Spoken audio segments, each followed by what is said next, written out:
ৰাতিপুৱা হৈ গেল 10:30 বাজি গেল কিন্তু ল'ৰা টোপনি মাৰি আছে।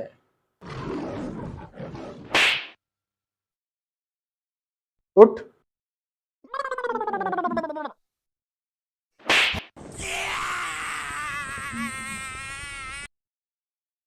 এই শুনছা, ৰাতিপুৱাৰ পৰা মোৰ চিগাৰেটটো ক'ত আছে? মই বিচাৰি পোৱা নাই। দেখিছা নেকি তই? নিগনিয়ে লৈ গৈছে চাগে।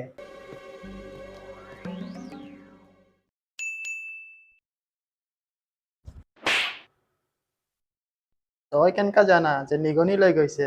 মইতো এনে আন্দাজত কৈছিলো। তোৰ বহুত আন্দাজ আছে, অলপ পঢ়া শুনাটো লগা এইবোৰ আন্দাজ। তোৰ আজি ক্লাছ লওঁ ৰ মই, বহি থাক। পিছে পঢ়া শুনাটো ঠিকে চলি আছে না তোৰ? পঢ়া শুনা মোৰ বহুত ভাল চলি আছে। মোৰ পইচাটো বৰবাদ নকৰা তই? আৰে বাপু, মই নকৰো, টকা বৰবাদ নকৰো মই। যদি তই মোৰ পইচা বৰবাদ কৰা না, তো চাই লবি তোৰ কি মই অৱস্থা কৰিম মোৰ বেটা। হেল্ল', আপোনাৰ ল'ৰা 3 মাহৰ পৰা কলেজ অহা নাই আৰু ক্লাছ এটেণ্ড কৰা নাই, তো আমি আপোনাৰ ল'ৰাক কলেজৰ পৰা লাট মাৰি পিনে বাহিৰ কৰি দিছোঁ। ধন্যবাদ ছাৰ। লা লা লা লা লা লা লা লা